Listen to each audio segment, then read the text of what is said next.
Magandang umaga po sa ating lahat.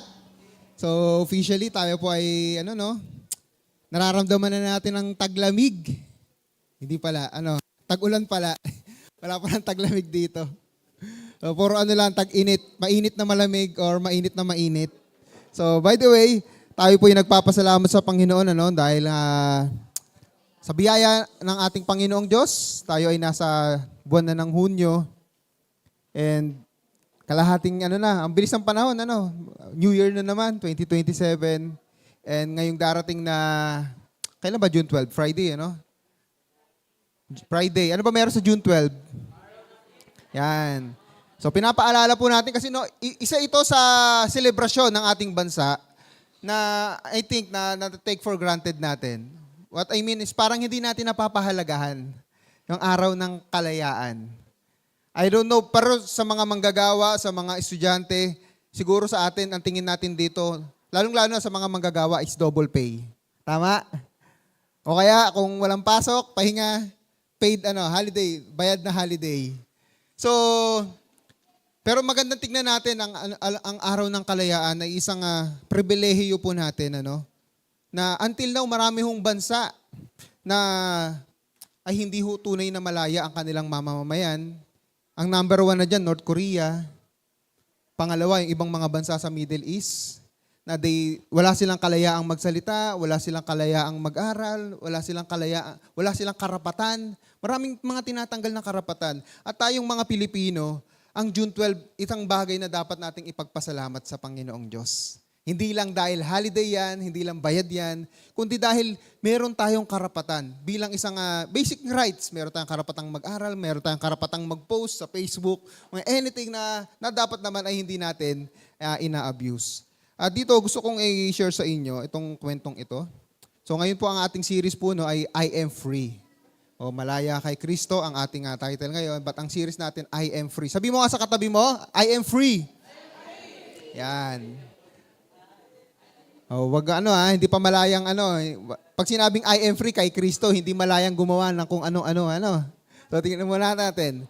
So nung high school, meron akong napanood na movie. Sino nakapanood nito? Huck Finn or Huckleberry Finn. Kung di nagkakamali, si Mark Twain yata ang sumulat nitong itong magandang istorya na ito. Ito ay istorya ng isang puti na si Huck ay siya ay abuse ng kanyang tatay at meron siyang kaibigan na si Jim yata ang pangalan. Tagal na nito No, high school pa ako nung napanood na ito.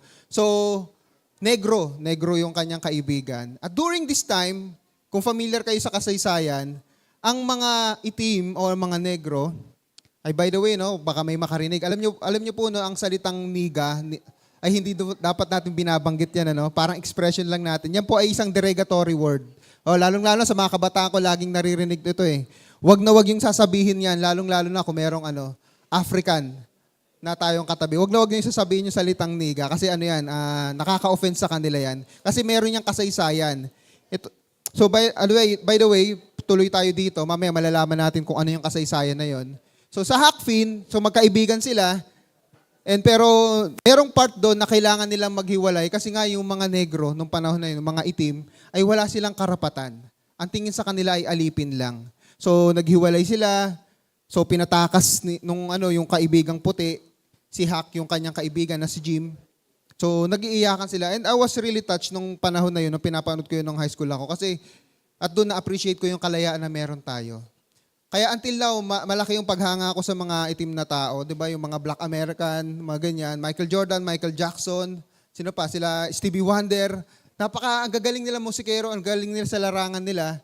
Pero bago yun, marami silang pinagdaanan na kahirapan. Sa katunayan ito, itong photo na ito, noong 1863, ganyan kontratuhin ng mga black people noong unang panahon.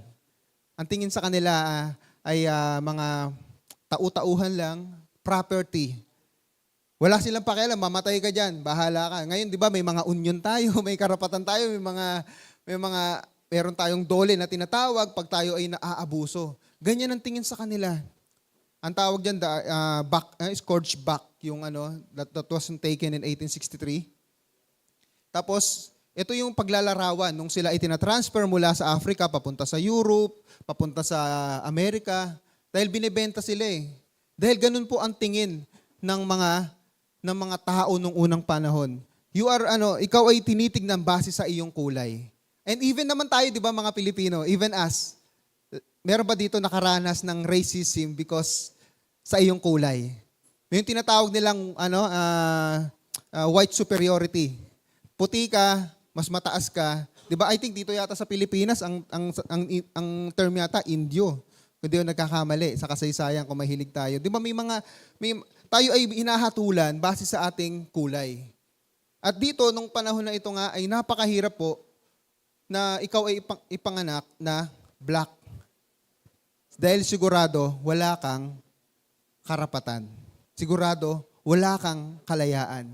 Dahil sigurado ikaw ay magiging alipin. At hindi lang basta alipin, kundi hindi ka binabayaran. Napakahirap nun, ano? Kasi pag nakita natin sa Bible, ito kasi dapat natin ma-differentiate yung salitang alipin sa Bible. Pag ginamit.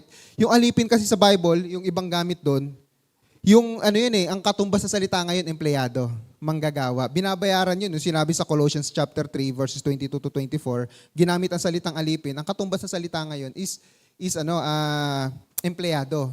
Pero when we talk about here alipin, sa English ay slave. In totally, 'di ba? Meron kang mga chains ganyan. So mamaya babalikan natin 'yan, yung story na ito ng mga black people. Paano sila nakaranas ng kalayaan? Na ngayon na parang limot na natin na ganyan pa lang nangyari nung unang panahon.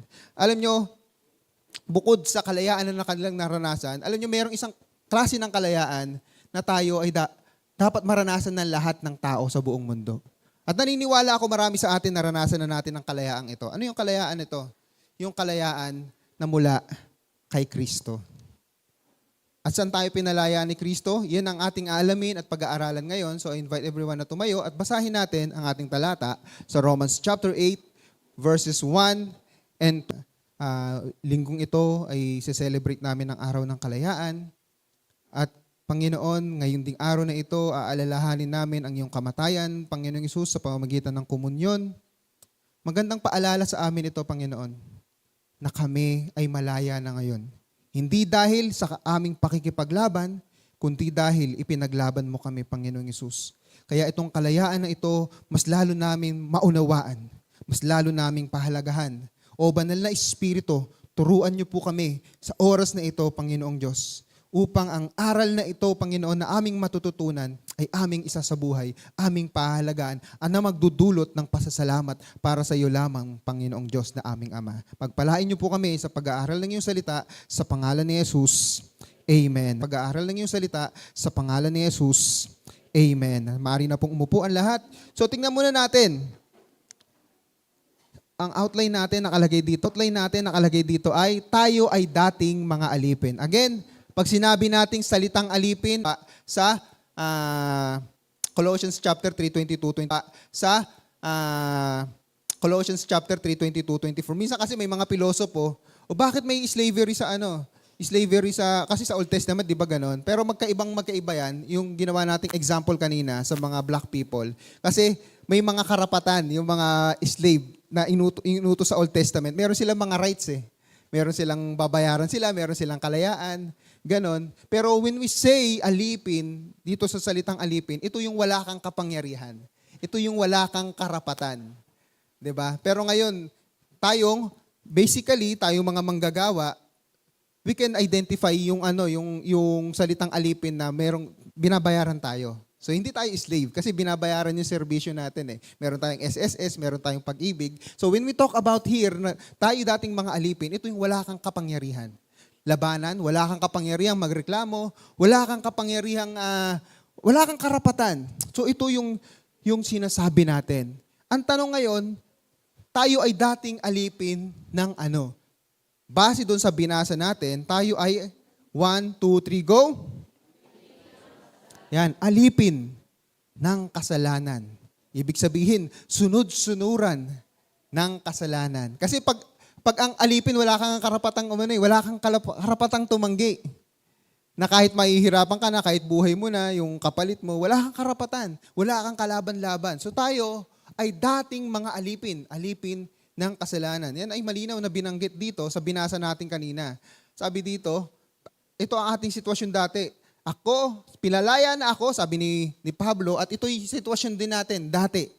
Pinalaya na ako mula sa kautusan ng chapters yan eh. So para mas maintindihan natin, tingnan natin yung konteksto nitong Romans chapter 8 at ayaw niyang bumaba. Paki-next na lang po. Yan. Next slide natin, sabi dito sa Romans chapter 7. So babasahin ko na lang po muna, no? Ayaw pang gumana ng ating Romans chapter 7, verse 15 to 23. Sabi dito sa verse 15, hindi ko maunawaan ang aking sarili, sapagkat hindi ko ginagawa ang gusto ko. Sa halip, ang kinasusuklaman ko, ang siya kong ginagawa. Meron ba kayong meron kayong ginagawa pero ayaw nyo? Mga ganyan, di ba? Diba, may ginutusan ka ng amo mo. Ano ba itong amo ko? Hindi ko nga gusto itong ginagawa ko eh. Ano ba itong teacher ko? Punta kami brigada eskwela, mga ganyan. Meron ba mga nagreklamo dito? Papagod, brigada eskwela na naman, mga ganyan. Nakakapagod. Minsan, nangyayari talaga yan, di ba? Hindi natin gusto yung ginagawa natin. Pero, kailangan natin gawin. Pero ito naman, ibang sitwasyon ito. Hindi gusto ni Pablo yung kanyang ginagawa. Sa halip, ito'y kanyang kinasusuklaman. Ano kaya itong kinasusuklaman niya na hindi niya gusto pero ginagawa niya? Sabi dito sa verse 19, talon tayo sa verse 19. So, you can open your Bible para po masundan ninyo yung ating sinasabi. Romans chapter 7, verse 19. Sapagkat hindi ko ginagawa ang mabuting gusto ko, ang masamang hindi ko gusto ang siya kong ginagawa. So, may malinaw na larawan na. Yung mabuti, hindi magawa ni Pablo. Pero yung masama na kinasusuklaman niya, yun yung nagagawa niya. Alam nyo, isa ito sa tinitignan ko at hinahangaan ko kay Pablo, no? Hindi siya hipokrito. Alam nyo, nung unang panahon, at buti na lang ngayon ang mga Kristiyano ngayon, at syempre, naniniwala ko, mature kayo lahat, Amen? Nung unang panahon, nung bago pa akong Kristiyano, ang tingin ko sa mga pastor, perfecto eh. Wow, parang Kaya minsan, nung unang panahon, kapag nakakita ka ng pangit or nagkamali ang pastor, minsan aalis ka ng church eh. Pero yun nga, wala akong perfectong pastor. At dito kitang-kita natin kung paanong si Pablo, sinasabi niya yung struggle niya. Minsan kasi bilang mga leader, ang hirap magsabi, ay member ko baka matisod ganyan. Pero makikita natin dito na si Pablo, na nakaka-identify siya sa struggle ng mga ordinaryong mga Kristiyano. Kasi minsan ang tingin natin, katulad ni Pablo, super apostle siya eh. Nakakagawa siya ng himala eh. Pero may mga struggle din pala siya. Kaya wag natin titignan yung mga kasama natin, mga leader natin na perfecto yan. Mga leader, mga pastor natin, mga teachers natin, may mga struggle din yan na nilalabanan. Pero alang-alang kay Kristo, nilalaban nila yan sa kalakasan at biyaya na nanggagaling sa Diyos. At ito, yung isa na pinapakita ni Pablo ang kanyang puso. Nag-i-struggle din ako. Deep within me. There is a battle. There is a conflict within me. The goodness and evil. So tingnan natin dito. 20. Kung ang ginagawa ko ay hindi ko nais, hindi na ako ang gumagawa nito, kundi ang kasalanang naninirahan sa akin. Meron talagang kasalanan na gustong kumontrol sa atin.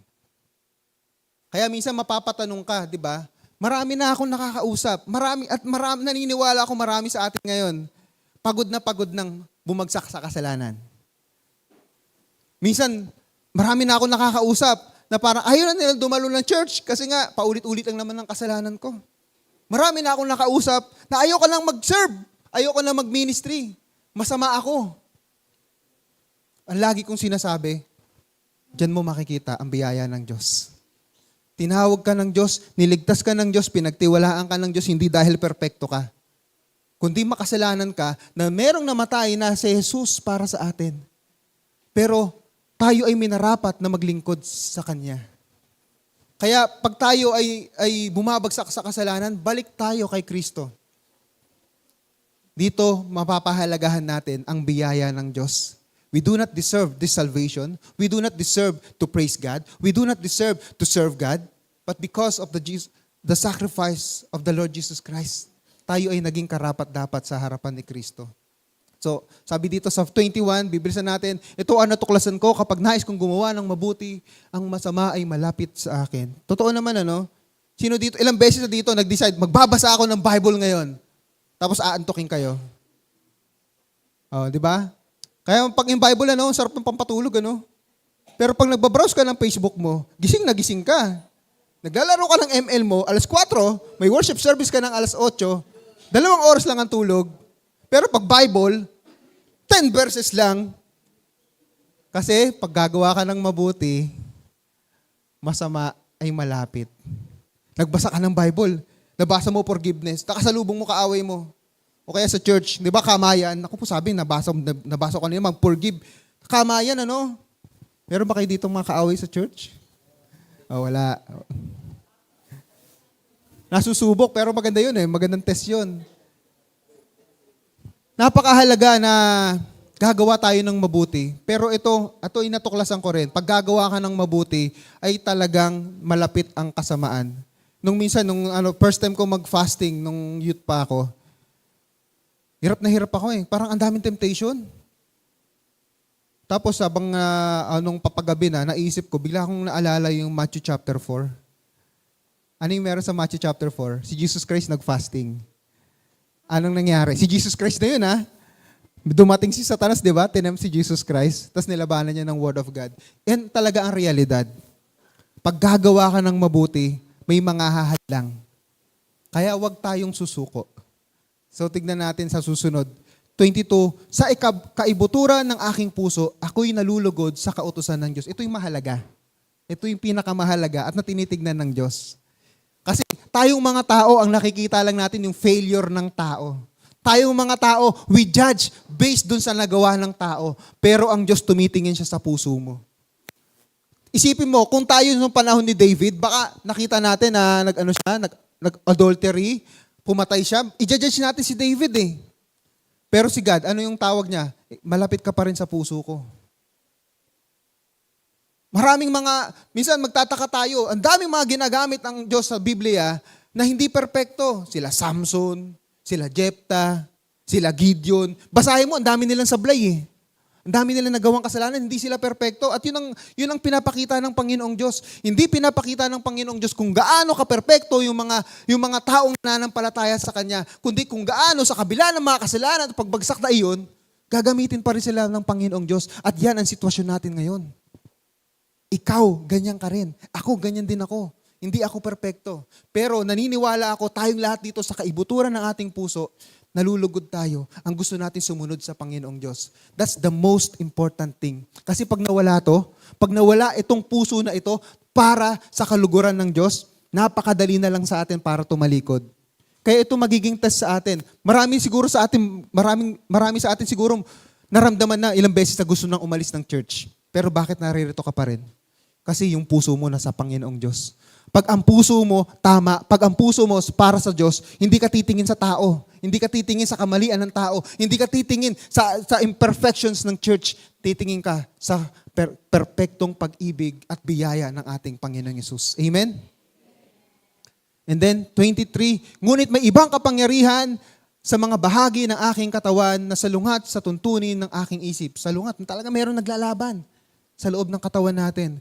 Binibihag ako ng kapangyarihang ito na sa kasalanang naninirahan sa aking katawan. Napakalungkot po ng ating sitwasyon. Hanggat hindi bumabalik ang ating Panginoong Yesus, hanggat hindi pa niya tayo kinukuha, ganito ang sitwasyon natin. It's a constant battle. Kaya meron tinatawag na spiritual battle Ang kasalanan po is a spiritual battle. Ang temptation is a spiritual battle na kailangan ho nating mapagtagumpayan. At actually, kung babasahin natin yung Romans chapter 8, di ba? Ano sinabi ni Pablo sa dulo? I am more than conqueror. And sabi po, para mas maintindihan natin kung gaano po yung trabaho ng kasalanan, nung kautusan ng kasalanan, sinabi dito sa Genesis chapter 4 verse 7. Ito, ang konteksto nito, nung pinatay ni Cain, nung kanyang kapatid ni si Abel.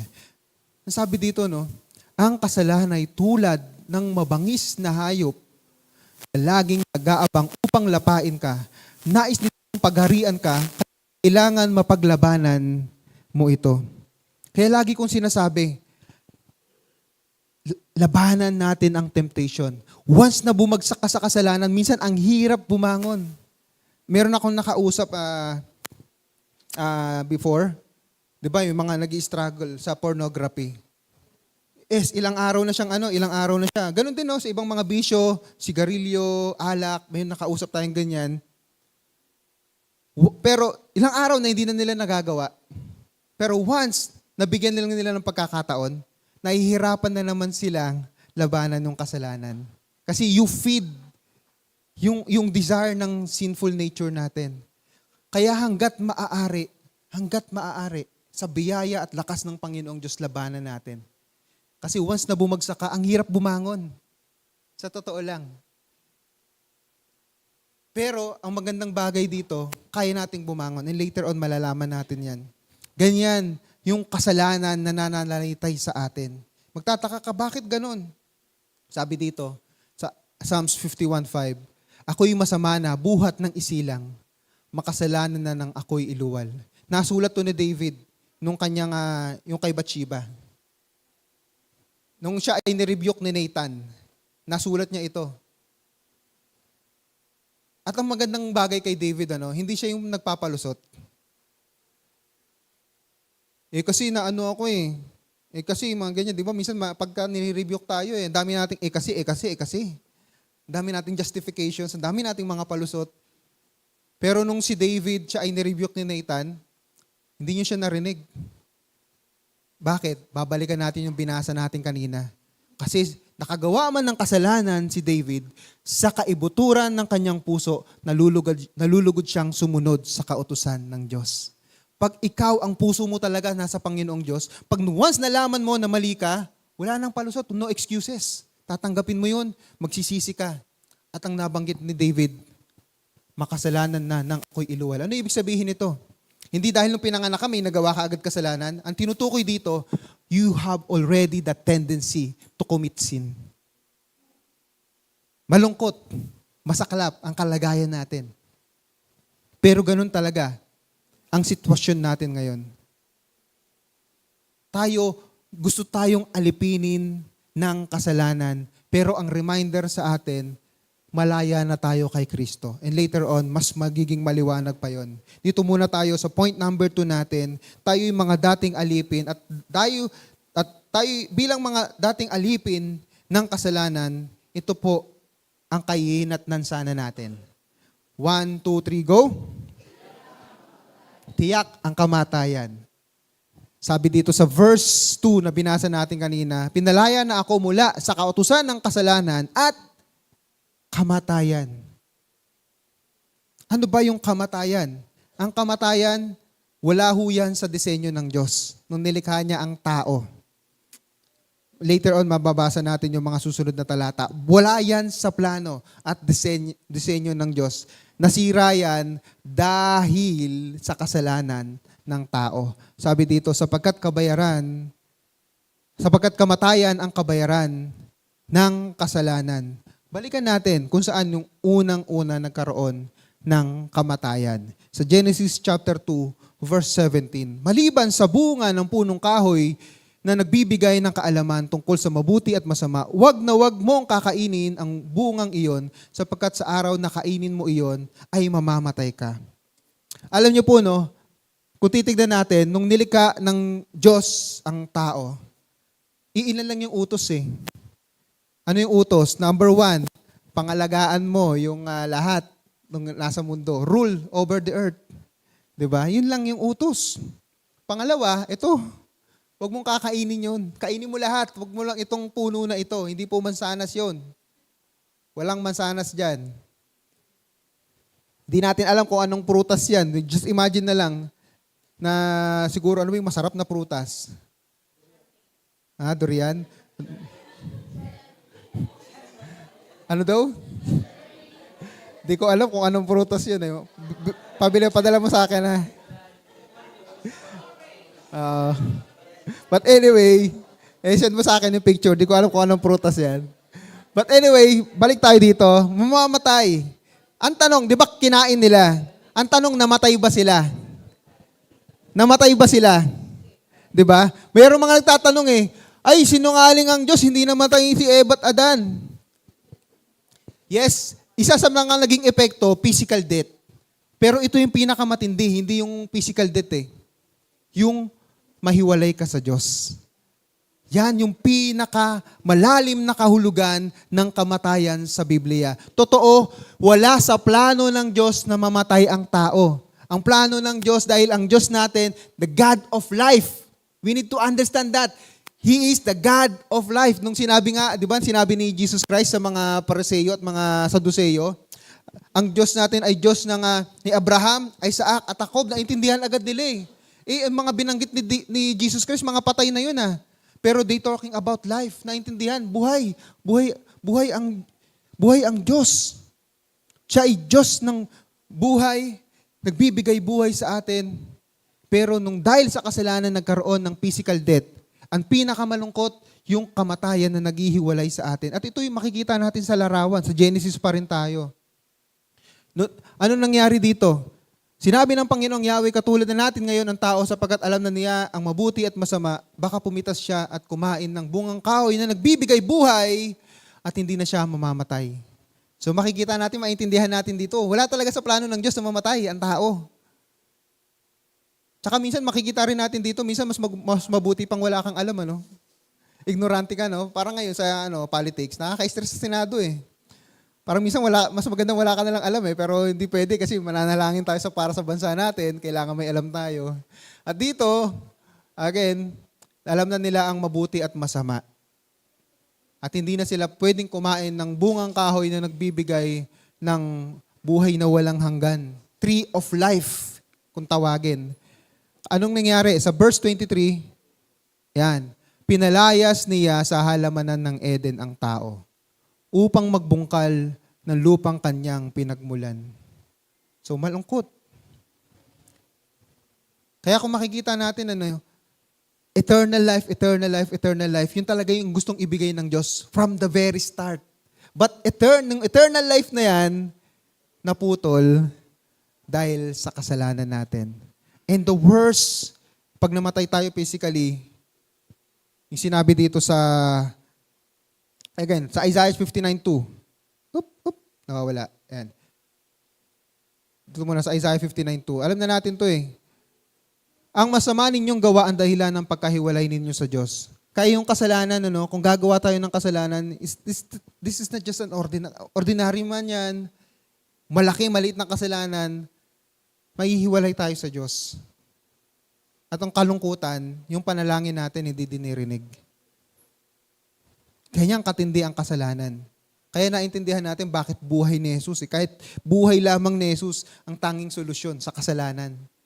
And then in worse, pag tayo ay mamamatay na wala si Jesus sa buhay natin, sabi sa 2 Thessalonians 1:9, magdurusa sila ng walang hanggang kapahamakan at mahihiwalay sila sa Panginoon na sa dakila niyang kapangyarihan. Yan po ang dati nating kalagayan.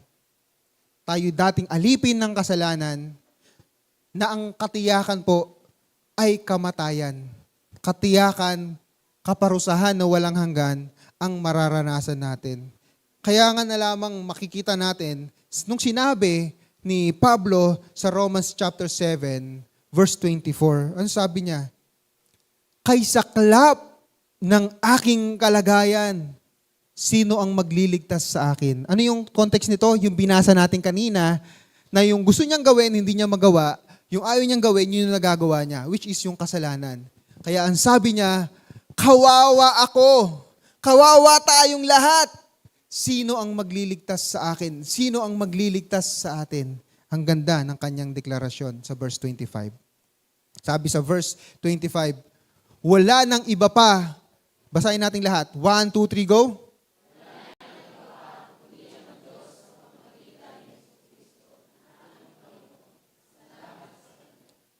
Salamat sa Kanya. Totoo, alipin tayo ng kasalanan dati. Totoo, kamatayan, ang kaduluduluhan, kainat na natin dati. Pero ngayon, ano na ang sitwasyon natin? Ano yung dapat nating gawin? At mararanasan natin ito dahil po dito. Basahin natin. 1, 2, 3, go! Yan. Totoo po na si Jesus ay namatay para sa atin. Pero hindi natin dapat baliwalain yung bahagi natin. Ano yung bahagi natin?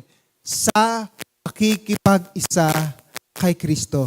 Kasi marami yung ito yung common misconception. Namatay si Jesus sa krus, tama. Para sa ating mga kasalanan, tama. Na para bang hanggang dun na lang. Kasi nakakalimutan natin yung bahagi natin. Yung bahagi ng Diyos ginawa niya. Ginawa niya. Namatay siya. Muli siya nabuhay after 3 days. Pero hindi nagtatapos doon. Kumpleto na yung ginawa ni Jesus. Pero kailangan meron kang gagawin. Ito yun. Pakikipag-isa kay Kristo. The question is, do you have a relationship with the Lord Jesus Christ? Mamaya, babalikan natin yung komunyon, aalalahanin natin ang sakripisyo ng ating Panginoong Hesus. Ito ay hindi lamang basta ritual, seremonya. At naniniwala po ako, when we partake dito, pag tayo nakiisa sa komunyon, meron siyang kapangyarihan, biyaya na mararanasan natin when we are struggling with sin. Kaya nga ni-request ko, ako na muna mag-lead today ng ating komunyon. Maalala natin, muli, this is just not a ceremony. This is more than symbolism. Sinabi ni Jesus, ito'y aking katawan, ito'y aking dugo. Para lumaya tayo mula sa kasalanan. Kaya kung ikaw ay nakipag-isa kay Kristo, ito po itong mangyayari sa atin. So babasahin ko muna, Kaya nga, wala nang kahatulang parusa sa mga taong nakipag-isa na kay Kristo. Jesus. Sa pamamagitan ng kautusan ng Espiritong nagbibigay buhay dahil sa pakikiisa natin kay Kristo Jesus. 2 beses binanggit. Nakipag-isa, pakikipag-isa. Binibigyan ng emphasis. Ibig sabihin, you have this freedom when you have connection and relationship with the Lord Jesus Christ. Kung ikaw meron kang relasyon kay Jesus, kung ikaw ay merong connection kay Jesus, you can claim this promise. Kaya ito yung hamon din sa atin. Na ibigay din natin ito. We will not be saved just by our opinions. Marami ako nababasa, naririnig mga interviews. Mabait naman ako, maliligtas ako, di ako paparusahan ng Diyos. Kalungkutan. Lahat po tayo ay naging alipin ng kasalanan. Dito lamang tayo lalaya. Kaya nga ito po yung ating situation ngayon. Basahin natin. 1, 2, 3, go! Hindi pa tayo ganap na malaya sa presensya ng kasalanan. Magkaiba yun, Magiging malaya lamang tayo sa presensya ng kasalanan kapag naranasan na natin yung tinatawag na glorification. Ano yung glorification sa Bible? Yun yung mismong babalik na si Jesus. Malaya na tayo sa presensya ng kasalanan.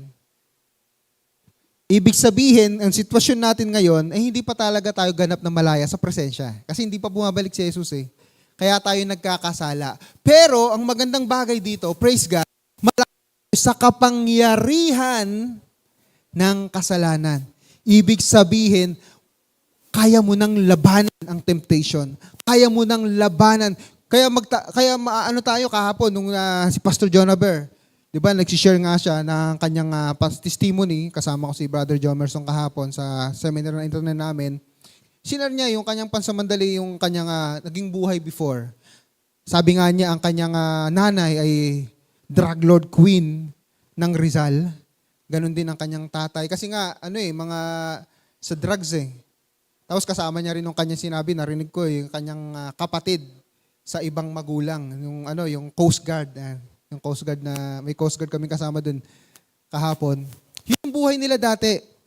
Tapos yung isang pastor doon na taga-Tondo, na sabi nga, dating mukhang impacto daw. Ganyan yung term, Kasi makikita mo naman sa itsura. Pag tumatawa daw sila sa Divisoria, dahil kilalang kilalang, alam nyo na, kilala sigurong mga sa Riot. Pastor na ngayon, yung nakalimutan ko yung pangalan, naalala ko yung Pastor John Levita, yung kasama.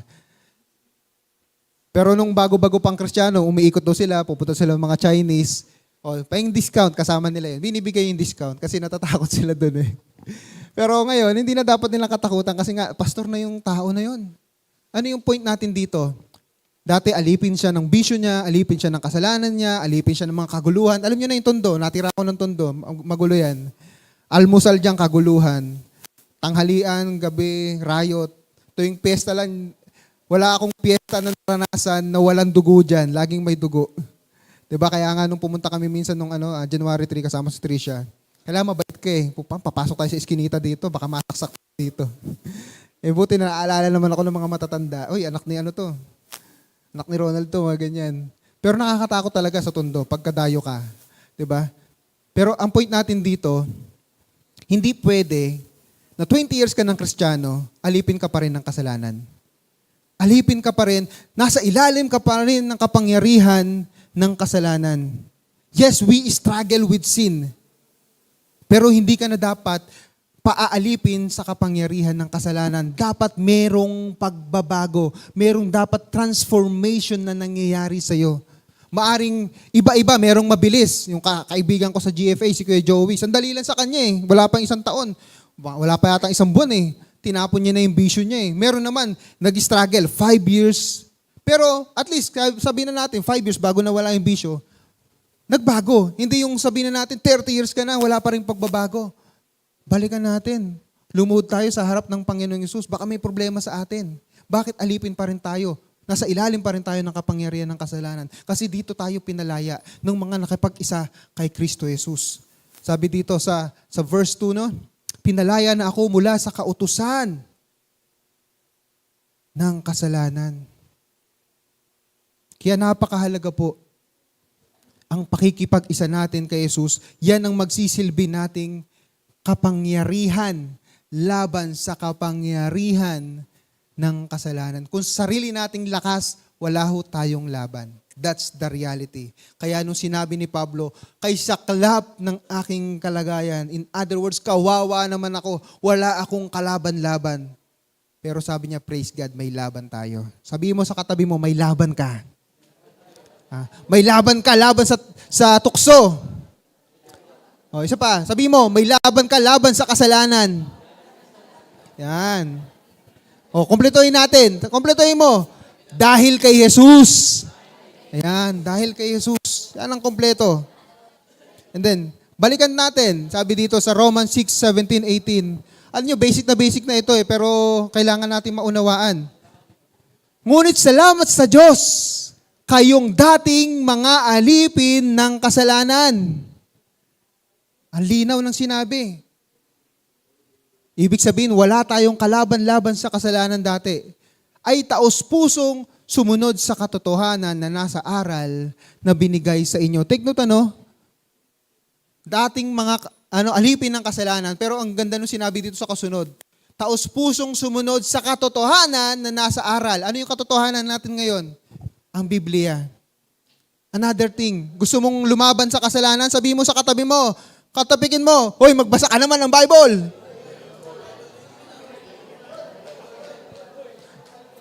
Oh, kung ikaw ito, tapikin mo yung sarili mo, sabihin mo, hoy, mag-devotion ka naman.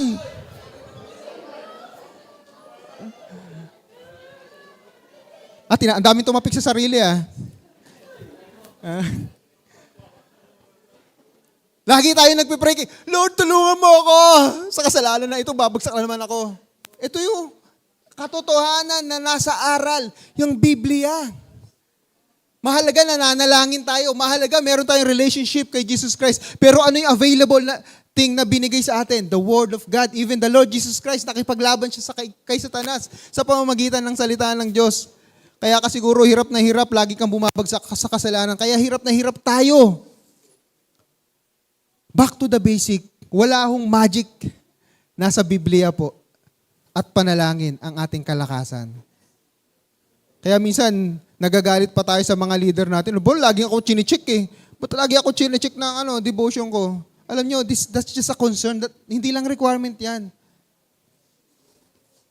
Concern namin yan sa inyo. Yan lang yung kaya namin gawin. Mag-remind sa inyo. But we will not judge you based on that. Dahil ang reality, pag wala po ang salita ng Diyos sa buhay natin, napakabilis po nating bumagsak sa kasalanan. Wala ho tayong panglaban. Malinaw naman na sinabi yan sa Biblia. Paano ho?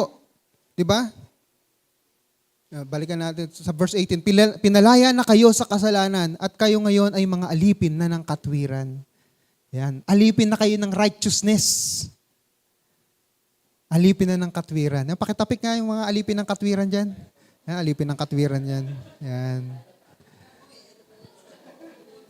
Alipin, sabi mo, alipin ka na ng katwiran, ha? Ba't yung iba parang ayaw tapikin yung katabi? Hindi yata naniniwala. Pinagtiwalaan ng Diyos yun eh. Parang ayaw maniwala, ano? Ano yung itsura niyan? Alipin ng katwiran yan. Oh. Pero ang tanong dito, paano nakakagawa pa rin tayo ng kasalanan? Di ba nakakagawa pa rin tayo eh? Kasi yung presence ng kasalanan nag-i-exist pa rin. Andiyan pa rin. Malaya tayo sa kapangyarihan ng kasalanan at from time to time makakagawa pa rin tayo. Pero iba yon sa pagiging alipin. Magkaiba yun, ano? Yung pagiging alipin, yung wala ka ng laban eh. Yung talagang susunod ka na lang sa gusto ng kasalanan, iba yon. Ibang usapan yon. Pero ito, yung lumalabang ka naman, pero dumarating yung punto na babagsak ka pa rin. Malino naman sinabi dito sa 1 John chapter 8, kung sinasabi natin tayo walang kasalanan, dinadaya natin ang ating sarili at wala sa atin ang katotohanan. Dumarating talaga sa punto ng buhay natin, ng pananampalataya, bumabagsak pa rin tayo. But it doesn't mean na alipin tayo.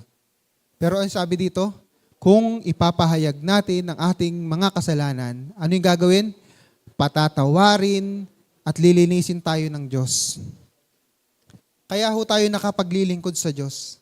Kaya tayo nakakapanalangin sa Kanya. Hindi dahil perpekto tayo sa harap ng Diyos. Ang nakikita po sa atin ng ating Diyos Ama ay ang ating Panginoong Hesus na ating attorney. Lawyer natin. Yes, sabi dito sa verse 1 ng kasunod mismo nito. Mga anak, isinusulat ko ito sa inyo upang wag kayong magkasala. Ngunit kung magkasala ang sino man, may tagapagtanggol tayo sa Ama. Pinapayagan, magkaiba yun, ano? Yung kinukonsinte. Iba yung pangungonsinte. Hindi kinukonsinte ni Jesus ang kasalanan. Pero nung sinabi dito na ipinagtatanggol tayo ni Jesus, ang laging sinasabi ni Jesus dito, I died for that man. I died for that woman. Sinakripisyo ko yung buhay ko para sa kanya. Pero again, nililinaw natin, hindi ito pangungonsinte. Na para bang, ay bukas Sunday, ngayon Saturday, pwede ako magkasala. Di ba? Ganyan yung thinking ng unang panahon eh. Magsisimba naman ako mamaya, gawin ko na itong kasalanan na ito. Ganyan yung thinking ng unang panahon. Ewan ko lang kung ganyan pa rin ngayon. So tayo ay malaya po, no? Malaya na tayo sa kapangyarihan ng kasalanan.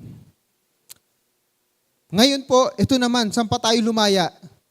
1, 2, 3, go. Yan, malaya na tayo sa kaparusahan ng kamatayan. Dito nakikita natin yung tatlong klase. 3 tenses of salvation, pero yung dalawa lang. Kasi yung kaligtasan po, no, tatlo po yan eh. Ano po yung una? Yung tinatawag na justification. Yung justification, malaya ka na sa kaparusahan, sa death. Yun yung justification. Pinatawad ka na ng Diyos, malaya ka na sa kaparusahan ng kasalanan. Pangalawa, yung kanina, sanctification, malaya ka na sa kapangyarihan ng kasalanan. Yung glorification, hindi na natin sinama rito kasi future yun. Sa pagbabalik ni Jesus yun. Yung malaya ka na sa kapresensya ng kasalanan. So ngayon ito yung isang magandang resulta ng ating pakikipag-isa kay Kristo. Malaya na tayo sa kaparusahan ng kamatayan. Sabi dito sa verse 1, babasahin ko yung unang bahagi, wala nang kahatulang parusa. At sinabi rin niya ni Jesus Christ si John 5:24, truly, truly I say to you, he who hears my word and believes him who sent me has eternal life and does not come into judgment but has passed out of death into life. Sinabi ni Jesus doon, wala ka na, hindi ka na dadaan sa kaparusahan. Lumagpas ka na dyan. Diretso ka na sa buhay na walang hanggan. At ito yung sinasabi dito. Nung tayo'y nakiisa kay Kristo, hindi na tayo paparusahan ng Diyos. When we say parusa, ito yung sa impyerno. Again, sa verse 2, pinalaya na ako mula sa kamatayan.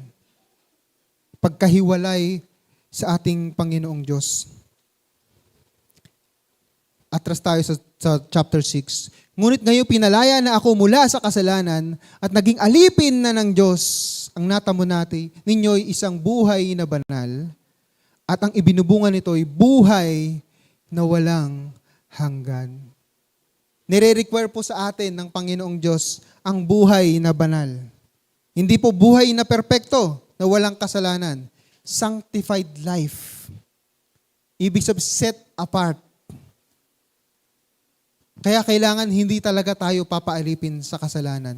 Kalooban po ng Diyos na maging banal tayo. Pag sinabing banal, hindi na tayo nagpapaalipin sa kasalanan. In verse 23, sapagkat kamatayan ang kabayaran ng kasalanan. Ngunit ang walang bayad na kaloob ng Diyos ay buhay na walang hanggan sa pamamagitan ni Kristo Jesus na ating Panginoon. Buhay na walang hanggan. Ito'y kabaliktaran ng kamatayan. Ito'y kabaliktaran ng kaparusahan. Ito ang natamo natin dahil tayo pinalaya na ni Kristo. Kaya bilang aplikasyon, mga kapamuso, basahin natin. Ito yung dapat nating gawin. Dalawang bagay. Paulit-ulit na natin itong binanggit kanina. Pero basahin natin. 1, 2, 3, go! Huwag ka nang papaalipin. Pag ikaw ay natutuksong manood ng XXX, alisin mo na yan. Natutuksong gumawa ng bisyo, alisin mo na yan. Labanan mo, huwag kang magpaalipin. Natutukso kang gumawa ng kasalanan o anumang kasalanan yan, yung pet sin na tinatawag, gaano mang kaliit yan, labanan mo sa kapangyarihan ni Kristo. Labanan mo sa pamamagitan ng salita ng Diyos. Labanan mo sa pamamagitan ng banal na Espiritu. Again, wala tayong laban dyan kung sarili lang natin. Huwag tayong magpapaalipin pang muli.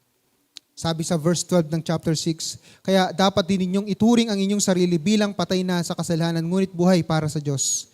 Sapagkat kayo'y nakipag-isa na kay Kristo Jesus, huwag na ninyong paghariin ang kasalanan. Ano ba yung picture mo ng salitang hari? 'Di ba merong kasabihan, ang salita ng hari ay hindi nababali. Kasi hindi ho tulad ngayon, 'di ba, yung presidente, wala siyang total power eh. Meron siyang si Senate sa ilalim, meron pang iba't ibang sangay, executive, meron kang Senate, Congress. Ang presidente natin, hindi siya basta-basta makakapag yung kanyang salita ay batas, hindi. Marami siyang pagdadaanan. Meron pang tinatawag na constitution. Pero nung unang panahon ang salita ng hari, kung ano ang salita ng hari, batas 'yan. Kaya kung mapapansin natin doon, alam yung story ni Daniel, di ba? Yung sa chapter 6. Sino daw yung yung mananalangin sa ibang Diyos, paparusahan. Kaya si Daniel, nag-pray siya, nanalangin siya, nakita, may mga witnesses, nanalangin si Daniel.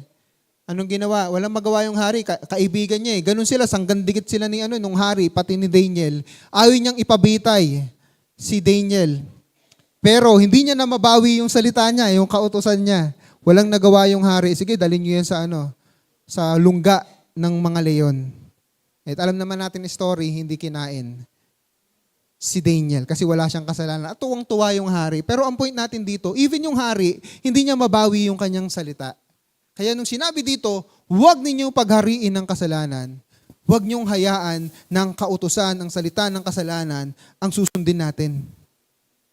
Ito nga, sa susunod na talata, huwag ninyong ipailalim sa kapangyarihan ng kasalanan ang alinmang bahagi ng inyong katawan. Kung maaalala natin dito, ano sinabi ni Jesus? Kung ang mata mo ang magiging dahilan para mapahama ka, dukutin mo yung mata mo. Hindi yun literal, Kundi dapat yung mata natin, i-dedicate natin para sa Diyos yan.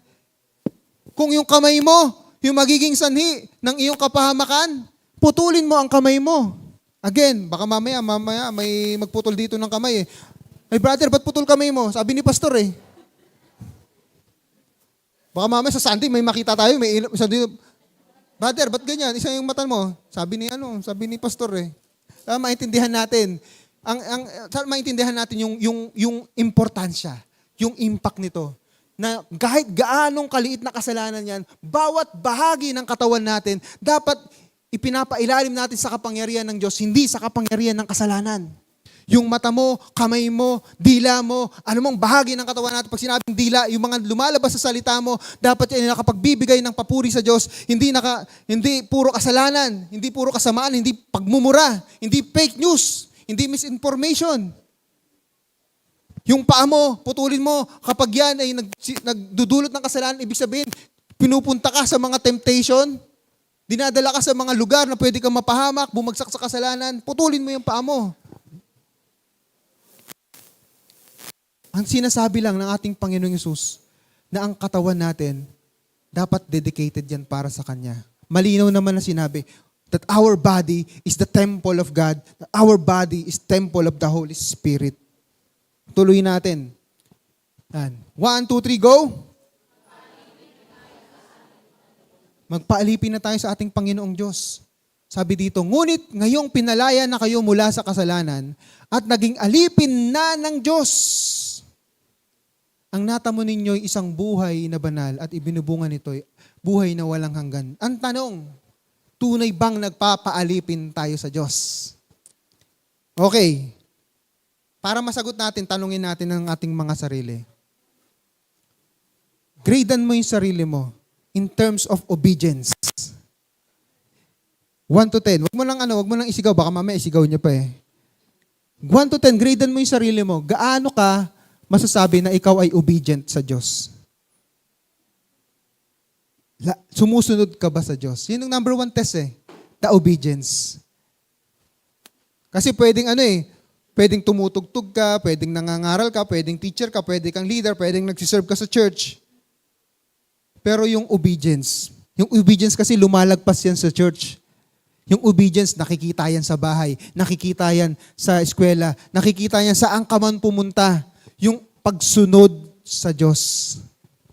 Kasi yan yung trait ng isang mabuting alipin, yung pagsunod. Hindi mo pwedeng sabihin na mabuting alipin ang isang tao na laging nagrereklamo sa kanyang amo. Isa sa mga pinapangarap ko na ini-envision ko pag nakita ko na ang Panginoong Hesus, gusto ko ring masabihan niya, good and faithful servant. Masasabi mo ba na ikaw ay good and faithful servant? Tanggalin mo yung ministry kasi hindi yan ang sukatan ng Diyos. Ang pagiging Kristiyano, lagpas pa sa ministry. Ang ministry natin, resulta yan.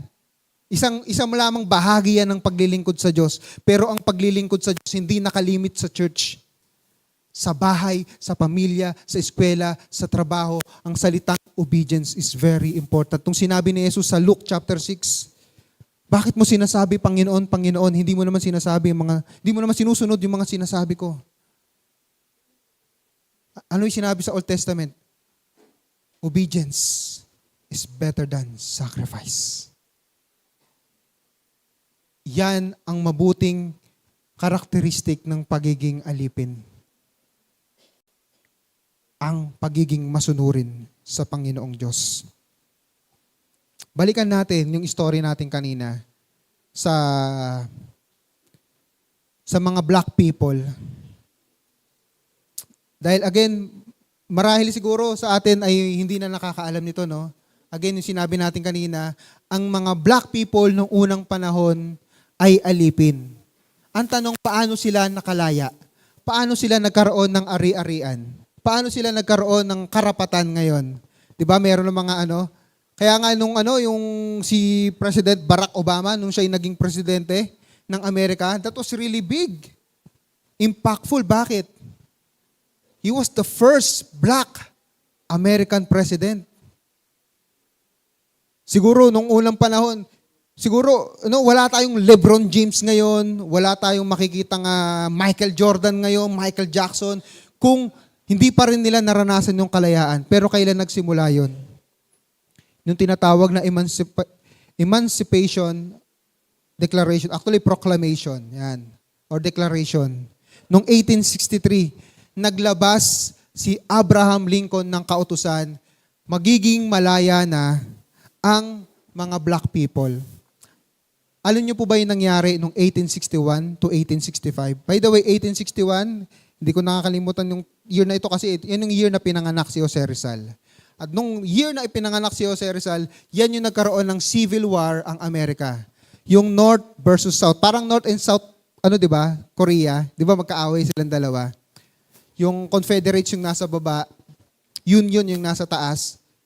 Sila, Abraham Lincoln, presidente ng Amerika nung panahon na ito, sila ay nasa North.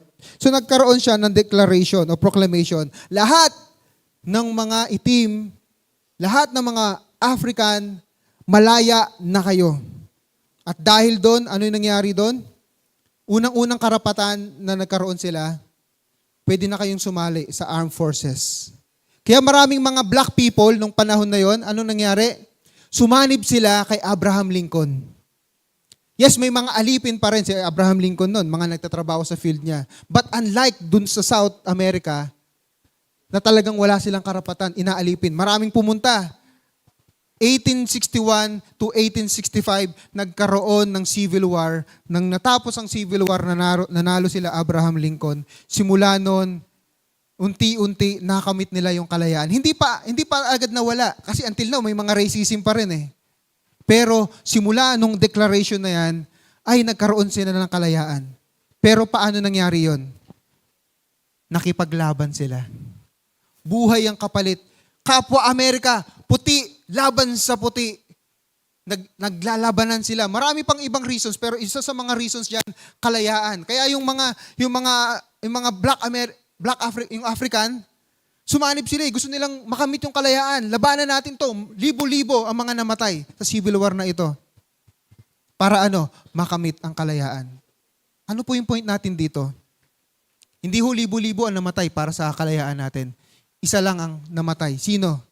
Si Jesus. Tatandaan po natin, para ikaw ay maging malaya, kailangang merong mamatay. Just imagine, dito lang sa Pilipinas, ilang milyong Pilipino, libo-libong Pilipino ang namatay para tayo maging malaya sa Espanya. Ilang daang libong Pilipino ang namatay para tayo lumaya laban sa mga Hapon. Baka Japanese speaking na tayo eh, kung wala nakipaglaban. Nagigas yung larawan? At ganito ang ginawa mismo ng ating Panginoong Hesus. Dahil hindi lang kalayaan bilang mamamayang Pilipino ang kanyang ibinigay sa atin. Kalayaan laban sa kasalanan. Kalayaan laban sa kaparusahan ng kasalanan.